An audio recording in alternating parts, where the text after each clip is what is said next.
안녕하세요. 자유 유튜브입니다. 오늘은 일본 아시아 패권 노린다. 미중 무역 전쟁과 일본의 본심이라는 제목으로 이야기를 한번 해볼까 합니다. 제가 지난 영상으로 35년 만에 찾아온 일생일대 기회 2-2편 미국 편에 대해서 이야기했습니다. 다음 편으로는 일본 편을 준비하고 있는데요. 일본의 현재 상황을 짚어보기 위해서는 현재 벌어지고 있는 큰 사건, 한국에 대한 일본의 무역 제재를 짚어볼 필요가 있기 때문에 오늘 시간을 한번 마련해 봤습니다. 좋아요 버튼과 구독 버튼 눌러주시면 감사하겠습니다. 일본의 반도체 공격, 진짜 목표는 무엇인가라는 소제목을 한번 달아봤습니다. 제가 지난번에 한번 영상을 올린 적이 있었는데요. 많은 사람들이 댓글로 의견을 남겨주셨습니다. 그것을 보면서 저도 곰곰이 한번 생각해 봤습니다. 과연 일본이 어떤 목적으로 이번 사건을 일으켰을까? 자, 그러면서 우리가 생각해 봐야 될 게 이 사건을 단독적으로 일으킨 것인가? 그리고 한국에 대한 압박으로 일본이 얻는 것은 무엇인가? 무역 전쟁이 일어나고 있는 상황에서 일본의 스탠스는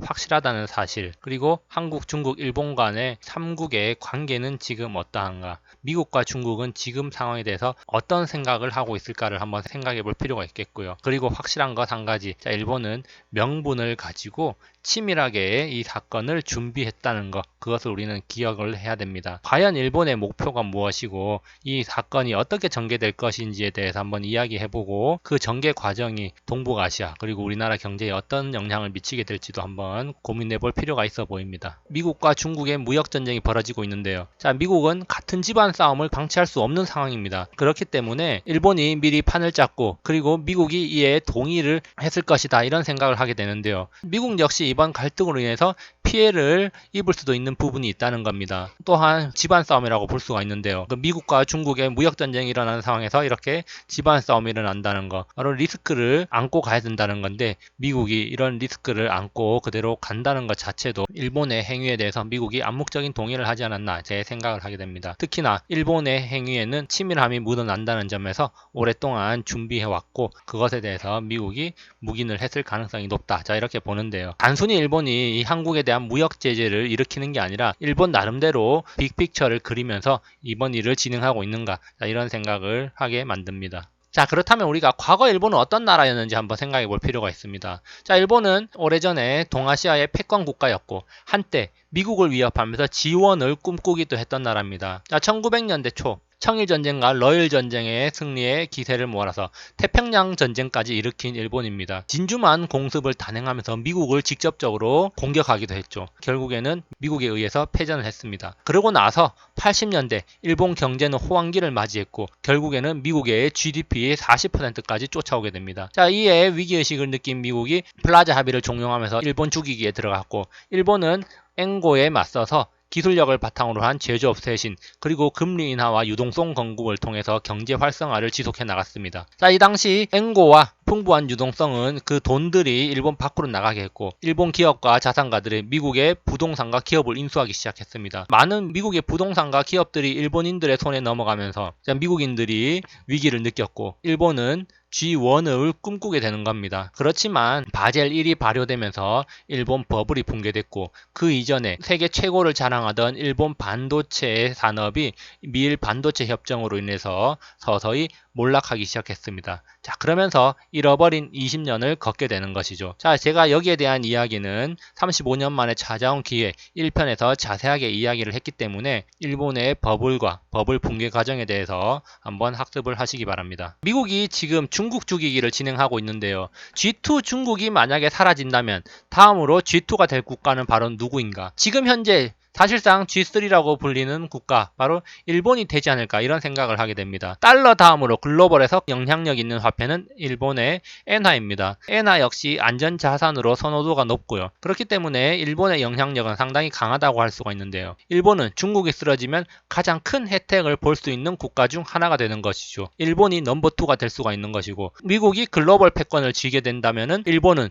최우방국으로서 아시아 패권, 아시아의 맹주 자리를 얻어갈 수 있지 않을까 생각을 하게 됩니다. 자, 그렇기 때문에 일본은 미국 편에 서서 적극적으로 중국 죽이기에 나서고 있는 게 아닌가, 그런 생각을 또 하게 되는데요. 어쨌든 아시아 지역에서 패권 국가가 된다면은 일본의 경제 또한 또 한 번의 호황기를 맞이할 수 있기 때문에 이런 일본의 행보를 우리는 주목할 수밖에 없습니다. 지금 현재 동북아의 정세는 사실상 새로운 국면에 접어들고 있습니다. 북한이라는 변수인데요. 미국은 중국에 대한 압박을 지속하고 있고 한국, 일본과 더불어서 북한까지 친미 국가로 만들기 위해서 노력하고 있습니다. 미국은 북한에 대한 비핵화를 요구하면서 더불어서 북한의 경제 발전을 약속하고 있는 것이죠. 당근을 제시하고 있는데요. 여기에 대한 이야기는 제가 과거 영상에서 몇 차례 했기 때문에 그 영상을 참고하면 될 것 같습니다. 최근에 북한과 관련된 주변 국가들의 행보를 보면 미국의 압박에 맞서는 시진핑은 무려 11년 만에 방북을 하면서 북한을 잡아두려는 상황입니다. 11년 만에 방북을 하면서 북한과의 인연을 강조했고 북한을 잡아두려 하고 있는데요. 자, 이런 시진핑의 행보에 맞서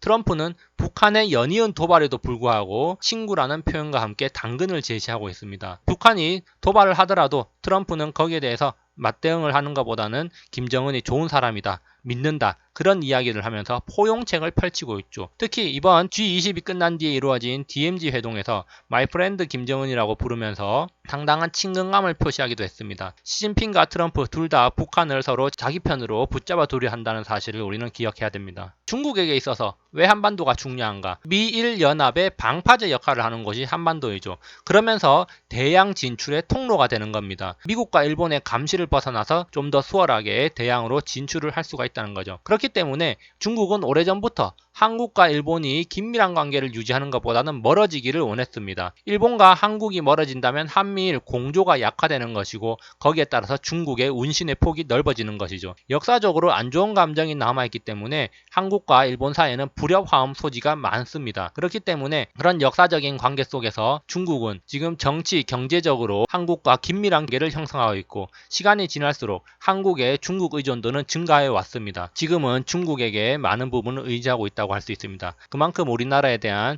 중국의 입김이 세졌다는 것을 말하는 것이죠. 미국은 포기하지 않고 있습니다. 중국의 한반도에 대한 영향력을 약화시키기 위한 전략을 지속적으로 펼치고 있는데요. 북한이라는 중국이 가장 확실하다고 생각했던 카드를 빼앗아오려고 하고 있습니다. 그래서 북한에 대한 압박과 고립을 통해서 스스로 미국의 품에 안기도록 하고 있는데요. 채찍과 당근 전략을 통해서 북한이 스스로 미국의 품으로 오도록 만드는 거죠. 힘으로 굴복시킨다면 그것은 언제든지 또 배신을 하거나 다른 곳으로 가버릴 수가 있기 때문에 마음을 완전하게 돌리기 위한 트럼프의 전략이라고 할 수가 있는 겁니다. 그러면서 미국은 지속적으로 중국과 북한에 대한 압박을 이어나가고 있는데요. 자, 대북 제재 위반으로 중국의 구위은행을 세컨더리 보이콧 시키겠다는 이야기가 나오고 있습니다. 자, 그리고 북한의 해외 근로자를 본국 송환을 촉구하고 있다는 이야기도 나왔죠. 그러면서 문재인 대통령이 개성공단 재개를 요청하자 트럼프가 거부를 했다는 이야기도 나왔습니다. 자, 이런 식으로 북한에 대한 압박을 지속하는 동시에 미국이 중국의 은행을 파산시킬 정도로 강력한 나라라는 것을 보여줌으로써 자연스럽게 북한이 미국을 선택하도록 만들고 있다. 자, 이렇게 볼 수가 있는 것이죠.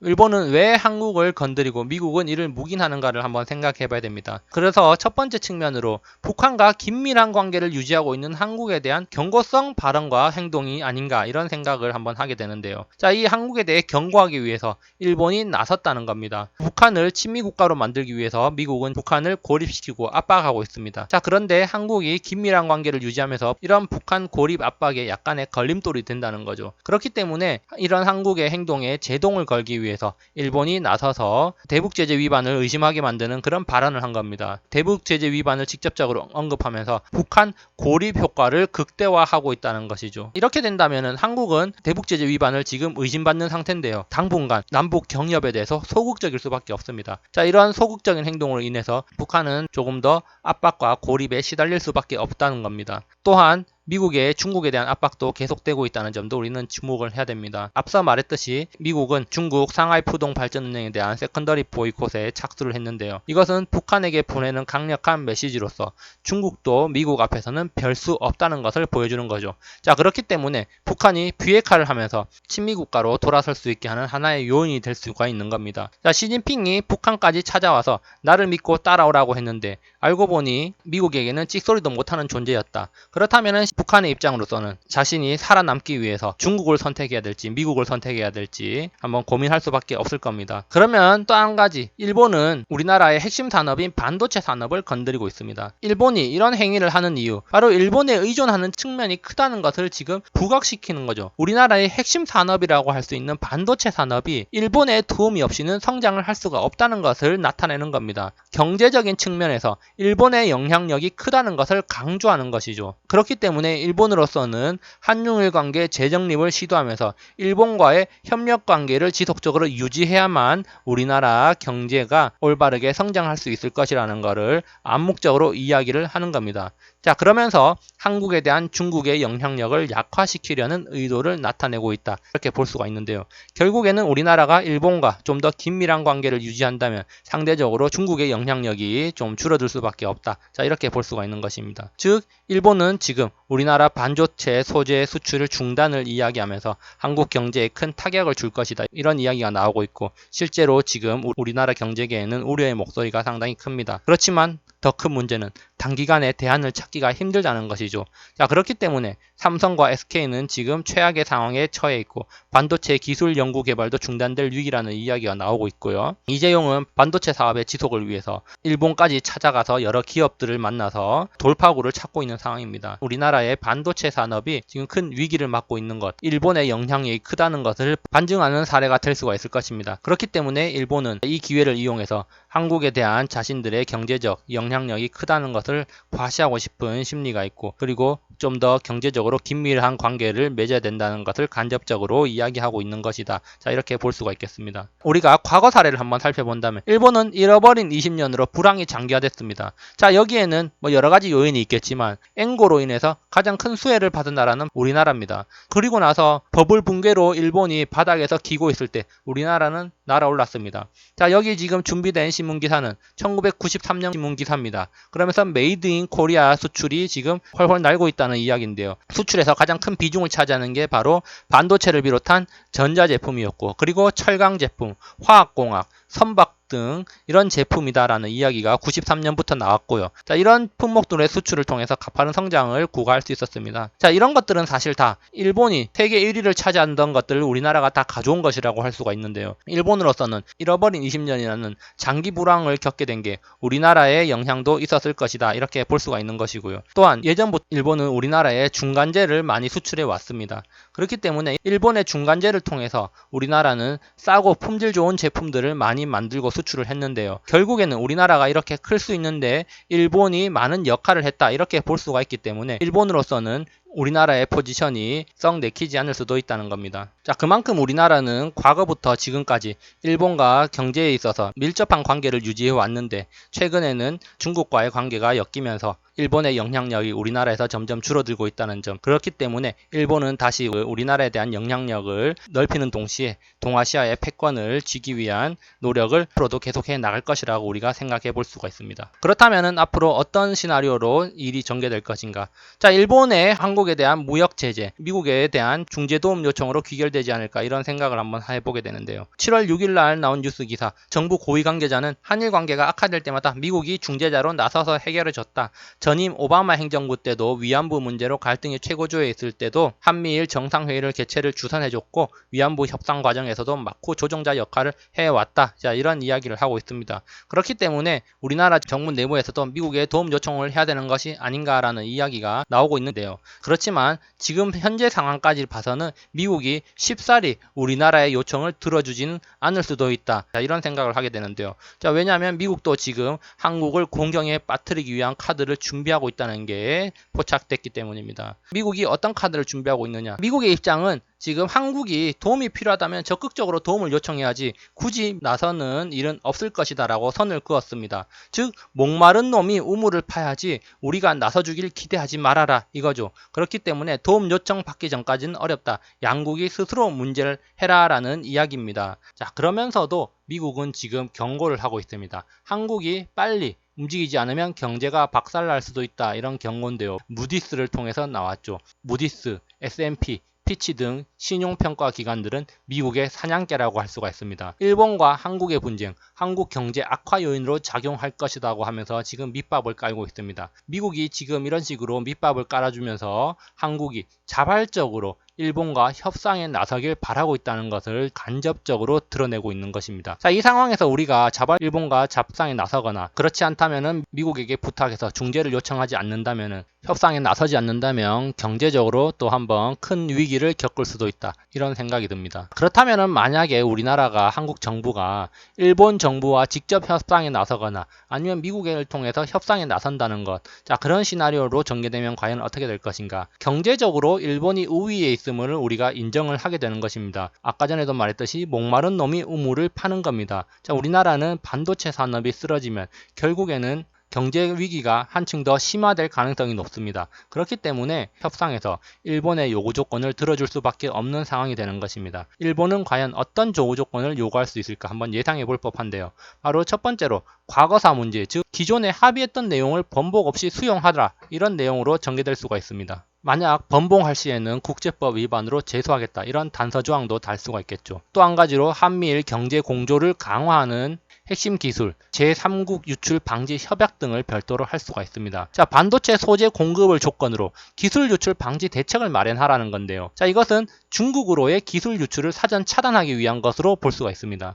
현재 중국은 제조 2025를 통해 제조 2020 반도체 굴기를 통해서 반도체 자급화를 이루기 위해서 노력하고 있는데요. 자, 이것을 막는 것은 미국과 일본에게 있어서 상당히 중요한 역할이라고 할 수가 있습니다. 왜냐하면 반도체는 4차 산업혁명 시대의 중요한 부품이기 때문에 중국이 이것을 자급화하는 것을 막는 게 최우선 과제라고 할 수가 있겠죠. 자, 그리고 또 한 가지로 북한에 대한 압박 기조를 유지할 것을 요구할 수가 있습니다. 즉 지금까지 해왔던 의심되는 행동을 금지하고 수출 품목, 반출입, 사용처를 명확히 기재를 하고 밝혀야 될 필요가 있다는 것을 강조할 가능성이 높다는 겁니다.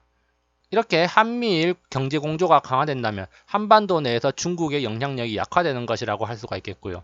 이는 북한의 고립으로 이어지고 미국 편으로 만드는 작업의 일환이라고 할 수가 있습니다. 또한 미국의 패권 전쟁이 가속화되는 것이죠. 그리고 나서 일본의 동구가 패권 완성이라는 일본의 목표가 달성되지 않을까, 자, 이런 생각을 하게 됩니다. 자, 만약에 우리나라 한국 정부가 일본 정부 혹은 미국 정부와 소통하지 않는다면 어떤 시나리오를 우리가 또 생각할 수 있을까? 자, 많은 사람들이 이야기하듯이 일본의 금융 공격이 가시화될 가능성이 있다는 겁니다. 자, 그리고 또 한 가지 무디스가 한일 갈등이 계속된다면 경제 위기가 가속화되고 신용 등급이 낮아질 수 있다고 이야기했는데요. 결국에는 무디스를 시작으로 신용 등급이 가면 한국 경제에 대한 신뢰도가 하락하는 것이고 외국 자본이 유출하게 됩니다. 자, 통화 스와프가 제대로 체결되지 않은 상황에서 대량으로 유출된다면 제2의 IMF가 오지 않는다는 보장이 없습니다. 그렇기 때문에 대화를 통해서 협력을 통해서 해결해야 된다는 것을 알 수가 있고요. 특히 미국은 지금 쉽게 도와주지 않는다는 것을 명심을 해야 됩니다. 아까 전에도 말했지만 이 무디스는 미국의 사냥개입니다. 미국의 사냥개를 움직이는 것은 미국이지 이 사냥개가 스스로 움직이는 것이 아닙니다. 그렇기 때문에 미국은 지금 일본의 행동을 묵인하고 있는 것이고 우리나라가 어떤 태도의 변화를 보일지를 지켜보고 있는 것이다. 자, 이렇게 볼 수가 있겠습니다. 결론입니다. 현재 상황을 감정적 대응이 아니라 현실적으로 상황을 바라보면서 실리를 추구해야 된다. 이렇게 보고 있습니다. 와신 상담의 자세가 필요하다고 말하고 싶습니다. 아직 우리나라는 실력이 제대로 갖추어지지 않은 상태입니다.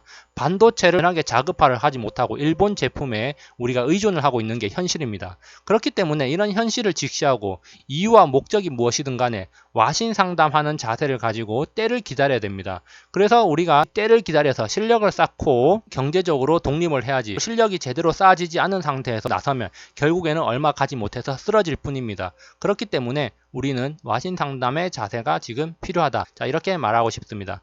지금 중국을 보면 알 수가 있겠죠. 중국은 지금 미국이 없이는 아무것도 하지 못한다는 게 드러났습니다. 그럼에도 불구하고 미국을 이길 수 있다고 대들었기 때문에 지금 호되게 당하고 있는 것이죠. 자, 또 한 가지 우리가 눈여겨봐야 될 것은 한국 증시가 흔들리고 있는 와중에도 외국인들의 삼성전자에 대한 대량 매수 행진이 이어지고 있습니다. 제가 과거 영상부터 지속적으로 이야기하고 있는데요. 외국인들이 지금 삼성전자를 대량 매수를 하고 있다는 점입니다. 자, 이것은 한번 지켜볼 일입니다. 자, 어쨌든 한국 경제는 반도체가 겨우겨우 떠받치고 있는 상황입니다. 그렇기 때문에 지금 반도체가 쓰러지면 안 되고 반도체가 시간을 벌어줘야 됩니다. 그러면서 현재 전 세계에서 가장 경기가 좋은 두 나라는 바로 미국과 일본이라는 사실입니다. 자, 지난 영상에서 그래서 미국에 대한 상황과 내년까지 과연 어떻게 될 것인가에 대해서 한번 짚어봤고요. 자, 그렇다면 다음 영상에서는 일본에 관심을 가지고 일본의 상황이 어떻게 되고 투자자로서 어떤 포지션을 취할지에 대해서 나중에 한번 이야기를 하도록 하겠습니다.